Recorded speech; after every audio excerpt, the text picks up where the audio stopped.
In this prison, a brutal and all-powerful gang system reigns. It is known as the Numbers, and it is a dark and impenetrable secret. Until now.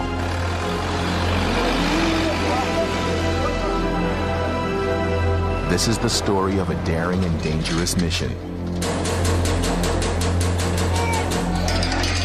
To reach into the hearts of hardened criminals, change them, and challenge them to resist the lure of their old violent ways.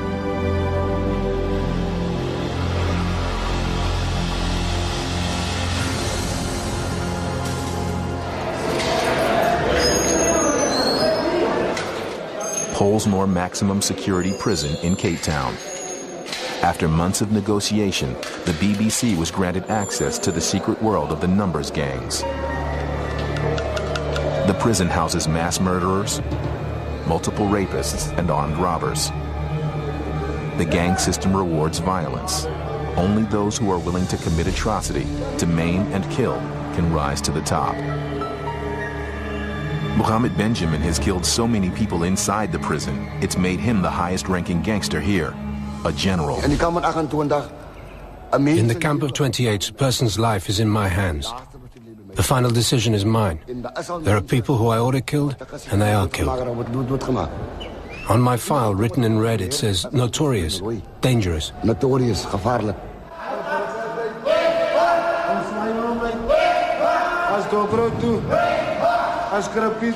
Most prisoners here are awaiting trial. It can take up to 4 years for a case to come to court. While they're here, the Numbers gangs can trap them for life.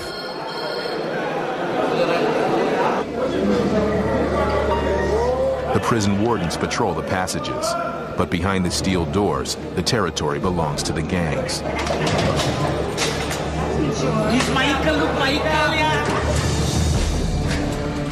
They have their own elaborate military hierarchies, their own laws, their own codes of conduct and punishment, and until now, an unbreakable code of secrecy. Mohammed lives in cell 191 with 36 other prisoners.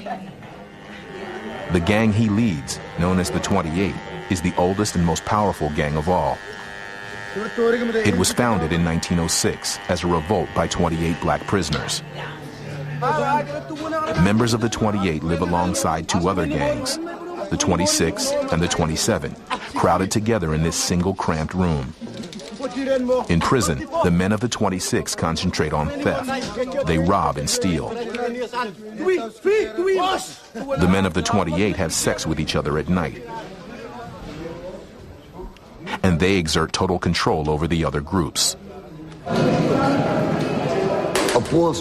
There's no man in Pollsmoor with a higher rank than me. I earned every rank by stabbing a warder. I'm prepared to take them all on, even though I die. Mohammed's second in command is Arafan Jacobs. He holds the rank of judge in the 28s. His job is to enforce gang law and to punish those who break it. He also has killed his share of inmates. When you join the gang, we develop you so that you're fearless. A lot of men are scared, but once you've attacked someone, you'll do it again and feel brave. And fully brave. You can only come into the camp by spilling blood.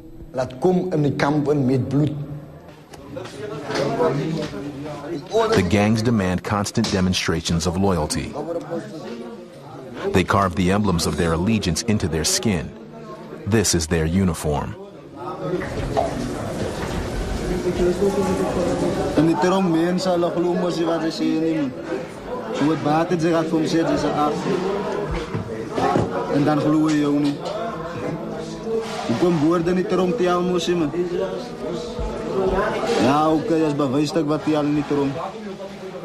Some permanently mark their faces with tattoos. It is the complete abandonment of all hope of a life outside.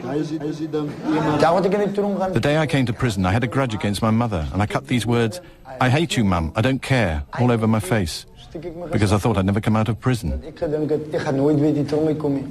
If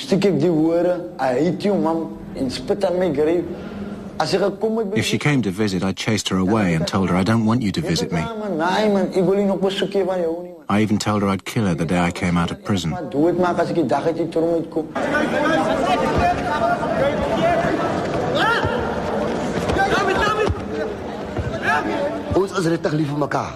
We really love each other. I'm prepared to die for the next 28, and he's prepared to die for me. I'm prepared to commit murder for him.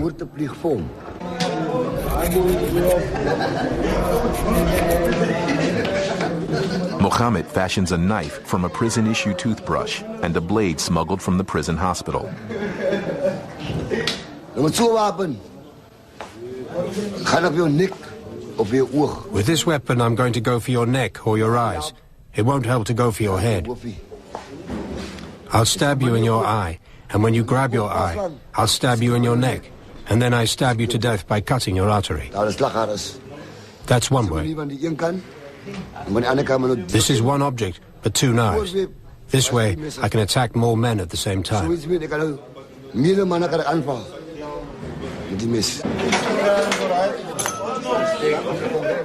The prison's wardens are natural targets for the gangs. They're only lightly armed with batons and tear gas. And they're outnumbered 100 to 1 by the men of the Numbers gangs. One warden discovers that he's been selected as a target. Someone in the Numbers has plans to stab Barry Coetzee as a test of courage. A number's been called on me, which means I'll be stabbed or cut with a blade. My blood has to flow. So it could mean either I die or I bleed. There's no way you can defend yourself. It's terrifying.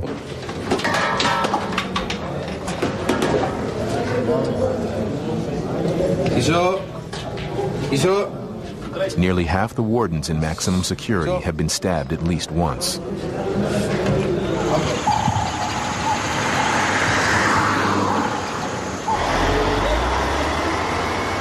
The road to the Numbers gangs begins even before a newcomer arrives in prison, in the back of the police truck that brings them here. Many newcomers, known as birds, are forced to carry drugs or weapons inside their bodies. Once the birds enter the prison, gang leaders scan the reception area for new blood. Some of the birds will be robbed and beaten tonight. Others will be raped. Your body language Body language alone will tell you that this thing's a wimp. I'm going to take everything from him. The way you speak, the way you stand, the way you look, the tone of your voice are all things we notice.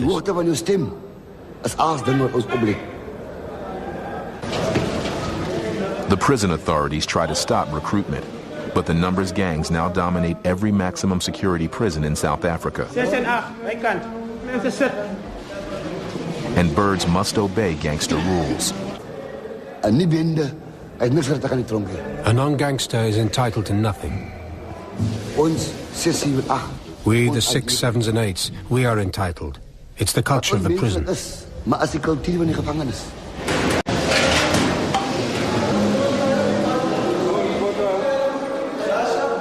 At lockup time, the wardens retreat from the life of the prisoners.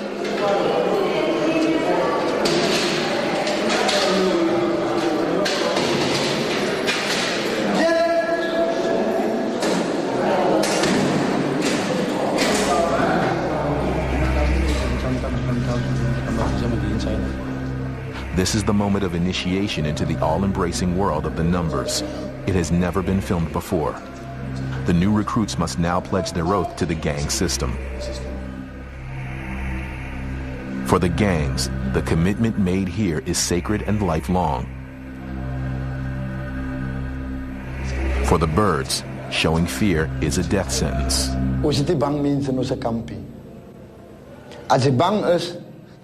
We don't have scared people in our camp. If you're scared, you could betray us. If we see you're scared, we'll kill you.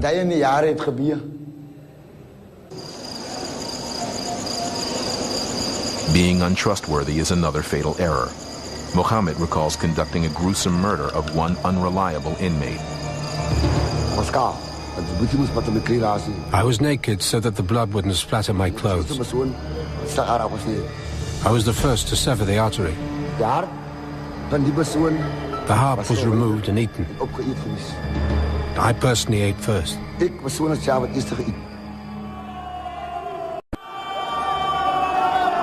By the end of the apartheid era, Pollsmoor was in a state of anarchy. The numbers gangs took advantage and took control. They ruled through violence, murder, and terror. The situation inside the prison was chaotic. It was very tense, so much so that the personnel were too scared to enter the prison. Over the years, South Africa has changed. Johnny Jansen, the first black man to head maximum security here, wants the prison to change along with it. He realizes he needs to do something as bold as the gangs. So he brings in an expert in conflict resolution. But the expert herself is soon caught off guard on the first visit. I'd never been in a prison before. And as I walked down the corridor, the faces looking back at me, I saw my brother, my uncle, my friend. They looked no different. And I was very sad. I was struck by such a deep sadness.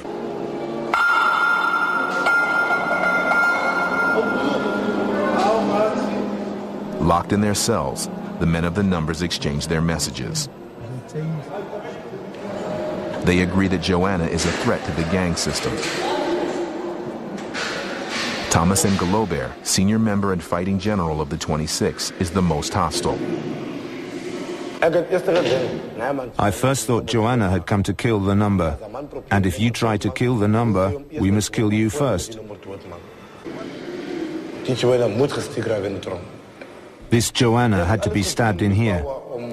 I did everything in my power to stab her. But perhaps God was with her without her even knowing. In cell 191, the inmates meet to discuss Joanna and the threat she poses. To one another, they voice their fierce loyalty to the numbers and its code of violence. But privately, some view Joanna as a chance for change. The gangs inside prison will keep me here. Why? Because they need me. My wife and children want me outside because they need me there. I can't be in two places at the same time. Now it tears a man apart. Joanna goes right to the heart of the numbers system and invites its leaders to take part in a series of workshops.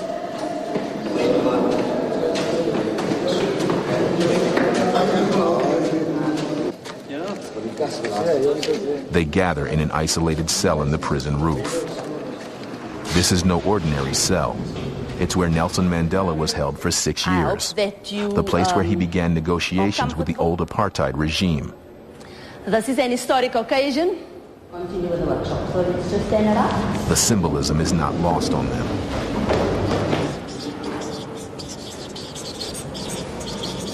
Welcome to the Change Begins With Me series. My role is to facilitate a process where we can share the wisdom, the knowledge, the experience that lies in this room. And so I want to encourage each of you to participate. Joanna's goal is to help the inmates resolve conflict through dialogue, not violence. Their skepticism is universal. Most men here have killed in cold blood. Violence is the only way they know. So we're going to go right into our exercise now. She encourages members of rival gangs to drop their guard and mingle indiscriminately. Okay, groups of 5.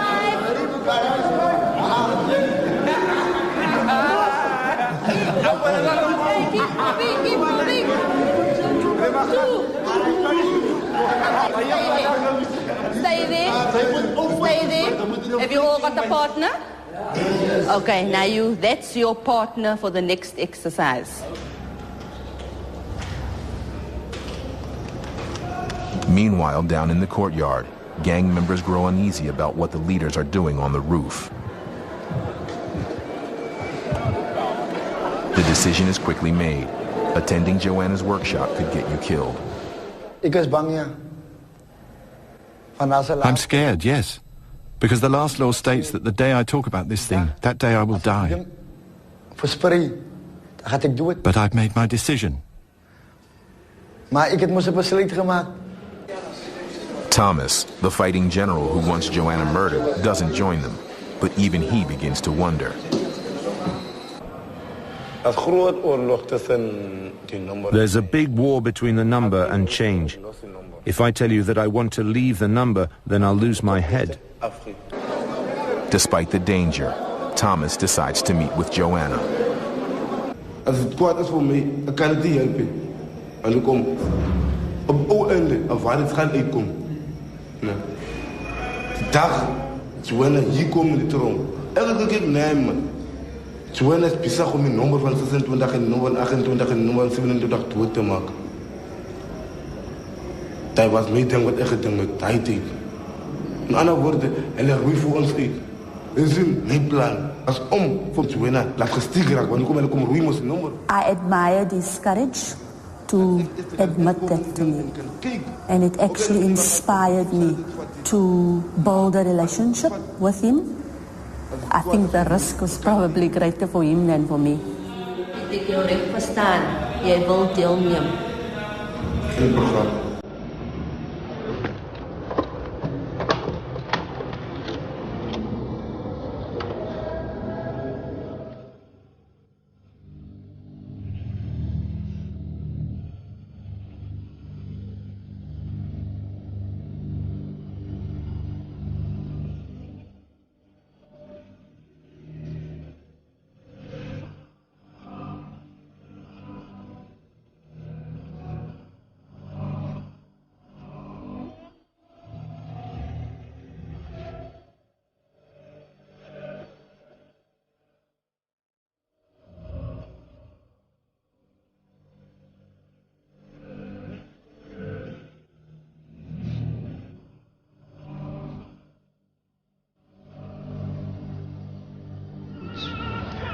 That kind of music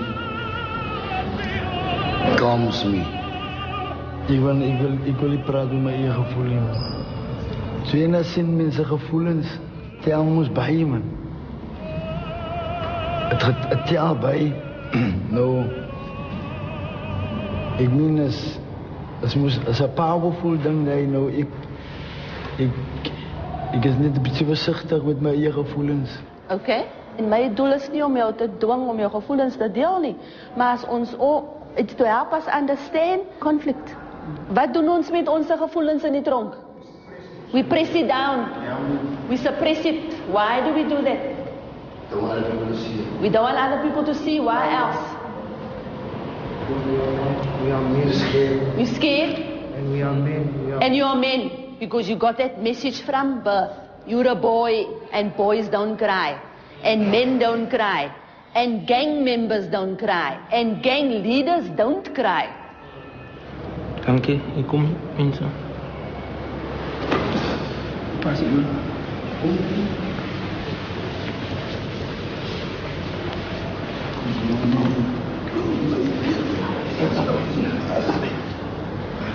It's only day 7 of the workshops, and the gangsters already show signs of transformation.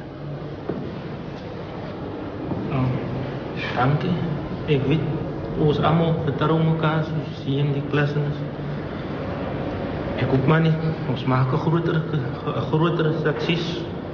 Dat allemaal kan weten waarna ons toe streven. Ons gaan niet terug in, ons gaan vorentoe.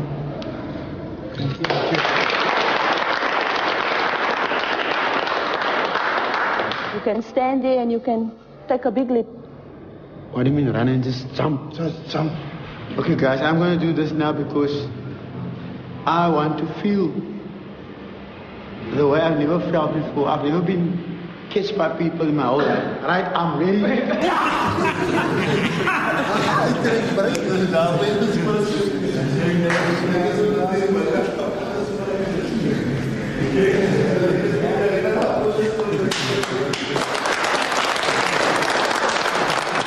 By the end of the workshops, Joanna must prepare these gangsters for the toughest work yet to come, finishing the transformation on their own. I am not that naive to believe that one series of training workshops is going to change a man who has been a gang member for most of his life and who has committed horrendous crimes, who is in the heart of the gang system. But I see a struggle, and while that struggle is there, I will engage with it. Muhammad, you're not with us? You want to tell me what's happening with you? Joanna, I'm feeling like an idiot. Because I'm also a follower. I follow other people, and I feel pain not in my heart, but in my gut. And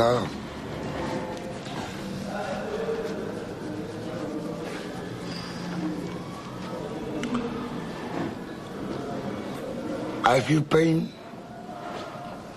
for all the pain that I've caused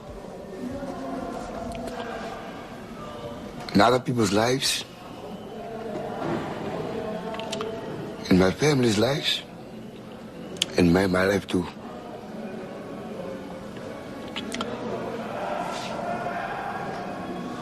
I'm a guy,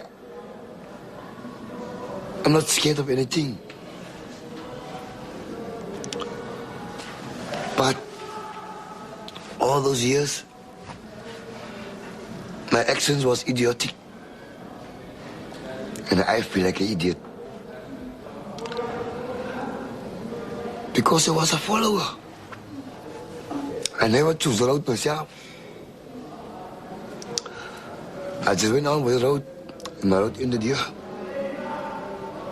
For 34 years, I spent here. I'm like a boat in the sea, and the sea is getting rougher and rougher and rougher, and I'm going with the stream. I can't help myself to get in the calm waters.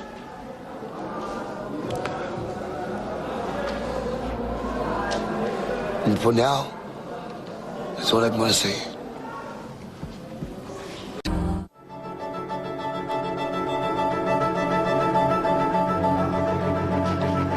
Arafan's day in court arrives. The thought that he might be released from prison unnerves him. What am I going to do with my life? Do I go back to where I've come from? Or do I hold on to the things I've learned inside prison, like change is possible? When the court tells me that I'm innocent and free to go, it's a big risk for me.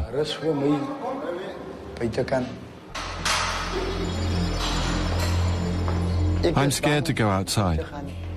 I was out there, and I came back.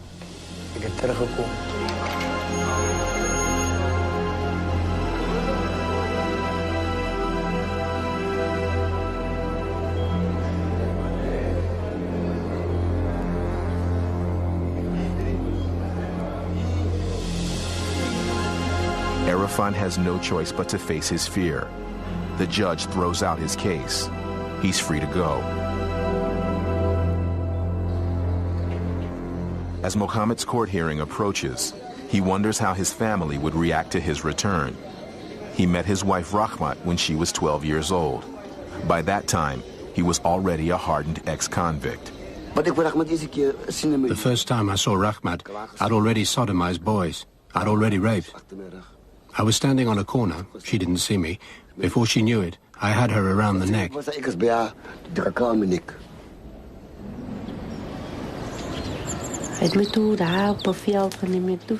He dragged me to a field and raped me. For 30 years I had other boyfriends.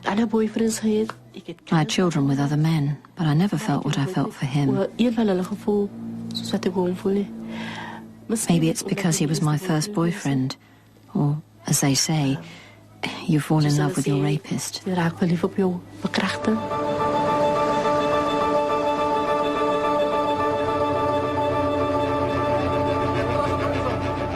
This is the community that Mohammed and Arafan must face when they leave prison.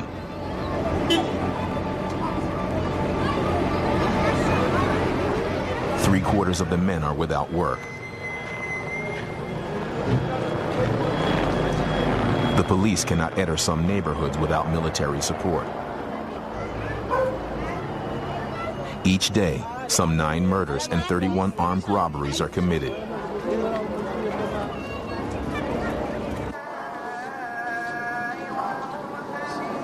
There's one small bedroom in Mohammed's house. It's shared by his mother-in-law, who's bedridden, 2 of his stepdaughters, and 2 grandchildren. Mohammed's wife, Rahmat, works as a cleaner in a factory. She earns $40 a month. She is the family breadwinner.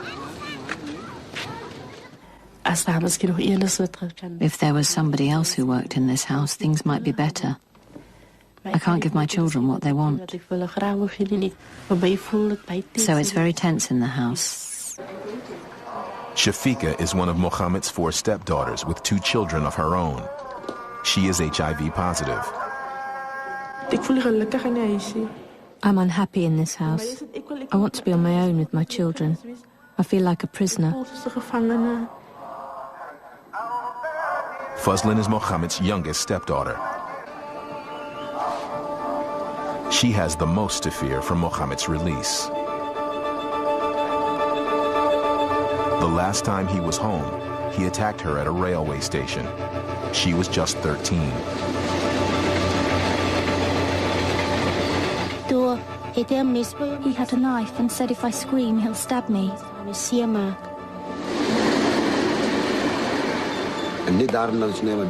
I saw that this child isn't willing. She's not prepared to do this. So I began to force.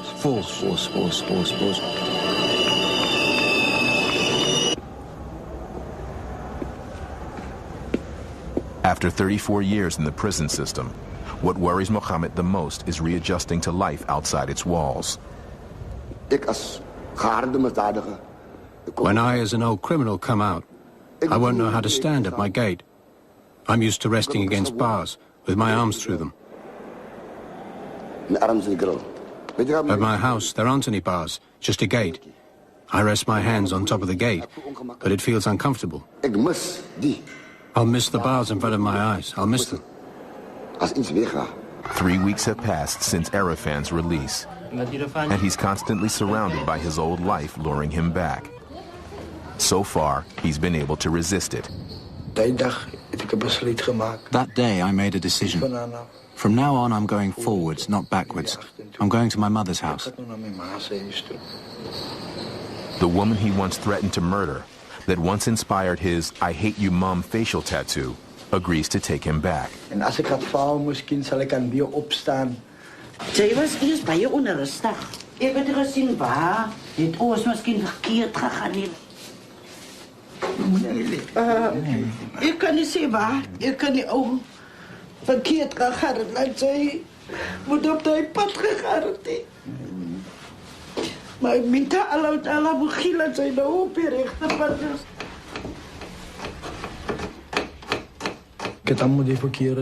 I've done many bad things, and I can't put them right.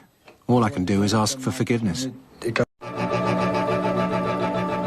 Back at Polesmoor, Mohammed's rape charges are dropped.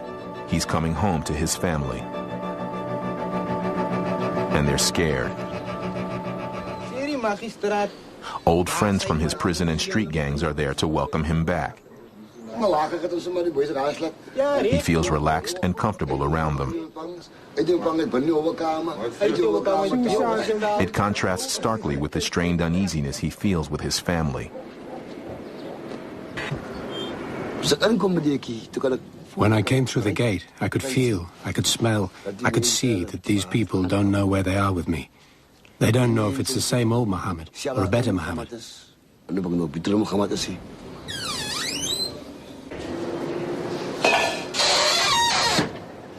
As the days pass, Mohammed grows more and more distant from his family.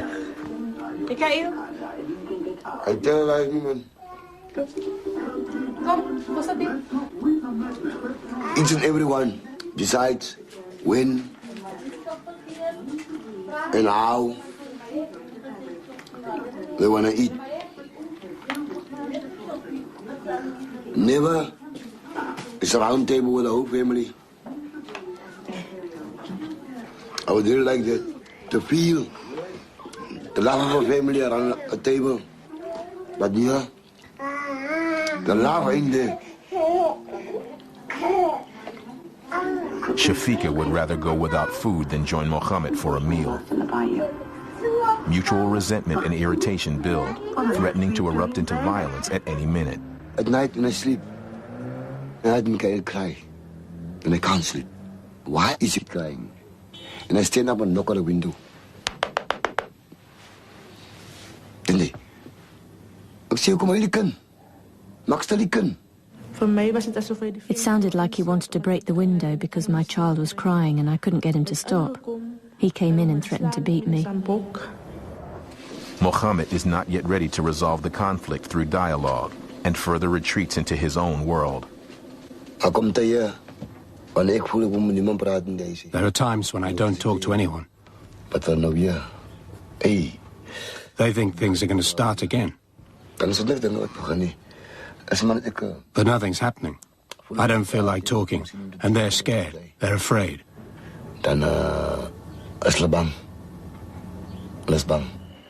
Instead of resorting to violence, Mohammed turns to Joanna, the woman who helped him change his ways, to help his family do the same. What is the issue? These people are still scared. This is old Muhammad. My mates, Muhammad they knew. Yes. And Shafiqa. She still believes I'm here to oppress her. I nearly hit her with a pickaxe, a pick handle. In the past. I mean, een pak stil man. Mensen kunnen de stad minus iets gevaarlijk aan het doodstad. En het weghardloop. Maar alsnog ja, ook gepraat. Ik vraag me gevoelens aan voor. Ze zeggen me, ze vergeven mij. Maar ik weet niks aan die gevoelens zoals ze. Ja. I would like me and them to talk about how does they really feel about all these things that I've done. Me myself. I never had a family who loved me. Hij heeft nog nooit van mij een kooi gekopieerd. Nog nooit een kast gekopieerd. Ik moet naar mijn kast toe maken. Mohammed had commanded respect as a gang leader in prison. Unable to get a job, he is now held in contempt by his family. Wil je weer krijgen? Ik heb gewerkt dat hij 5 jaar wil wat man. Onder dwang, in een tronk. Ja, maar als hij niet nooit is aangevangen, dan was hij niet daar niet. Ja, maar die aparte dagen wisten ze dat ik nooit aangevangen. Dit kan niet apart, dit blijven ze met onszelf blameren. Het was daar, hoe kan ik het blamen? Het was reality. Voor alle jaren was hij nog nooit voor mij gezorgd. Before she agrees to work with the entire family, Joanna encourages Mohammed to examine his violent nature by tracing it back to its source. Back to the point where his heart hardened. Back to his painful childhood. I saw a lot of brutality. I saw a lot of people hurting other people. And as the years passed by, I became involved in this turmoil.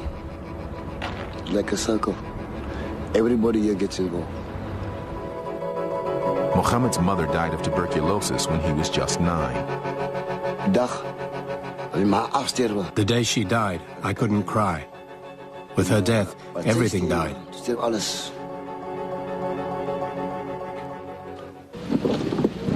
It's been 3 months since Arafan's release, and Joanna stops by to see how he's been coping.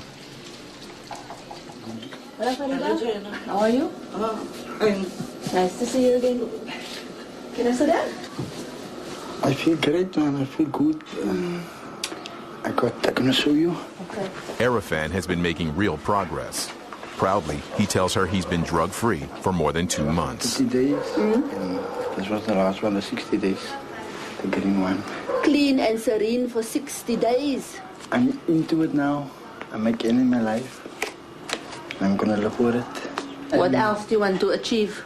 To send the message out. I learned to send the message out.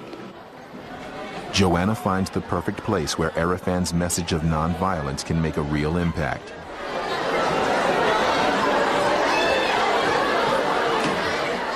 Wat ek vir julle wil sê is,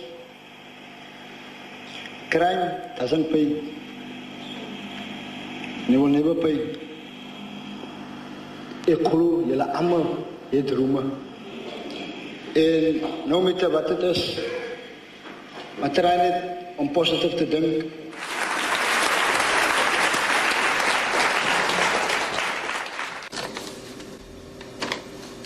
Arafan has struck a chord with the students.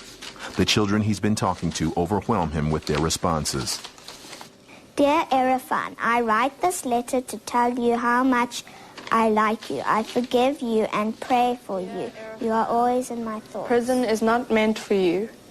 You are as special as everyone is. You can change by asking those you wronged for forgiveness.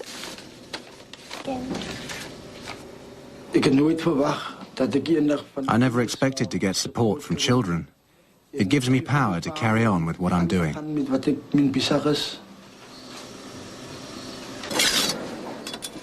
Back at the Benjamin house, Mohammed works hard to improve himself, but it's an unrelenting battle. Today, a family conflict has upset him, and he's angry. My daughter came in here crying. And she said to me, the husband hit her in the road in front of all those taxi drivers. And I say vir haar toe, is nie bang vir my nie. Ek kan my 28 broers haal. Sê ma, as 'n daggaroeke. Sê pa, as 'n twee gefriet bastard. No, doe ek voel nou hier in my in. As ek een ding ek moet bom gaan dag maak 'n bom. I like to kill the whole family. I don't care what the consequences may be.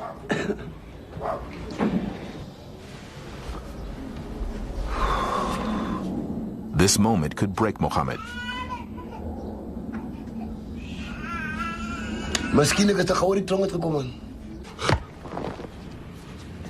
But he doesn't give in to temptation and works out his aggression in the backyard. His family catches a frightening glimpse of the old Mohammed. But for him, it's a major breakthrough.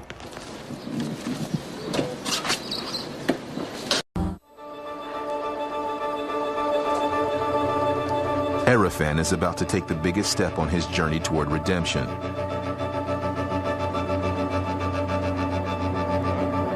His tattoos, once a lifelong pledge of loyalty to his gang, have now become a prison in themselves. Hearing Arafan's story, this Cape Town doctor offers to remove them for free.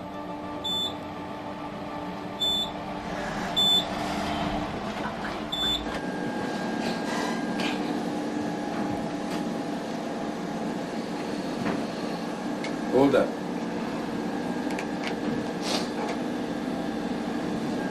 Om te ding, ek bly saam met my ma in een huis en kyk elke dag na.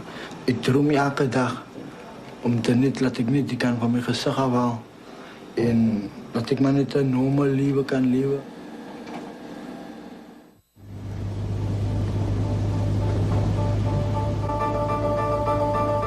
Dear Father, grant us the opportunity to see beyond what we are seeing and try to help the family and me myself.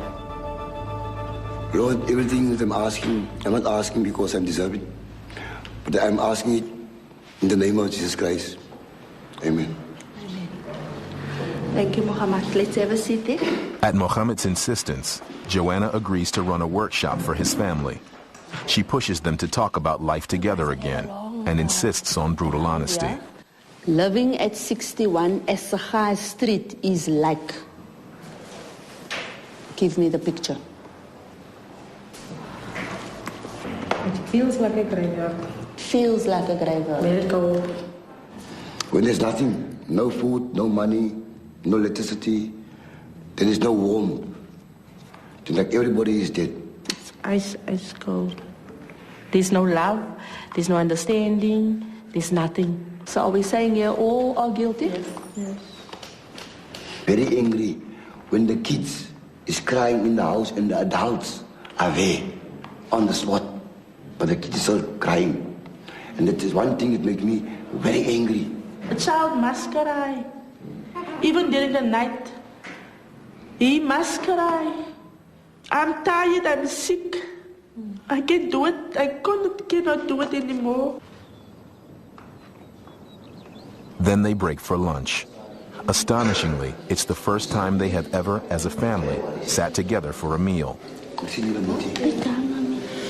You got it right. And she's the only one.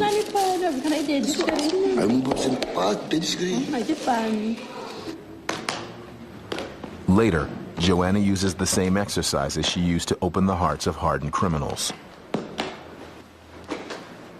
What does this teach you about cooperation for 61 Esther High Street? We can laugh together and we can play together. We can play together. And we can even cry together.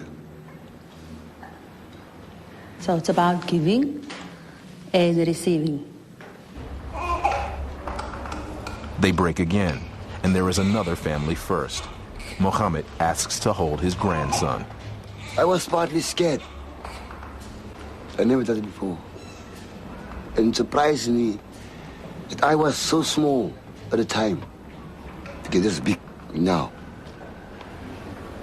I don't think there's anything stopping Muhammad from living a meaningful life. He is faced with many challenges though. I just hope the Almighty Father in heaven make your heart so soft that you can love me, a killer, ex-gang leader in prison and outside prison. I know it's hard for you to love me for the deeds I've done in the past, but pray for me. Don't do such things anymore in the future. And I will pray for your love. That's all I want from you is your love.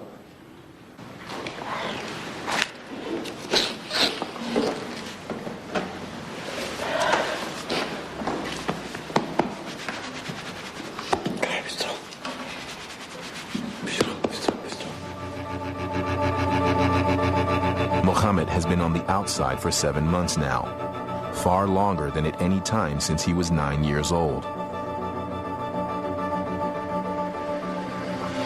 What started out as a doubtful experiment has turned into a remarkable journey, and also a work in progress.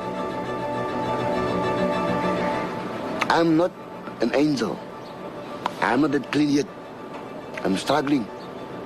And I believe I can become clean. But it won't happen overnight. But I made the first step. I said no to crime. I made the first step. I made the choice not to go back to prison again. I'm gonna get it right.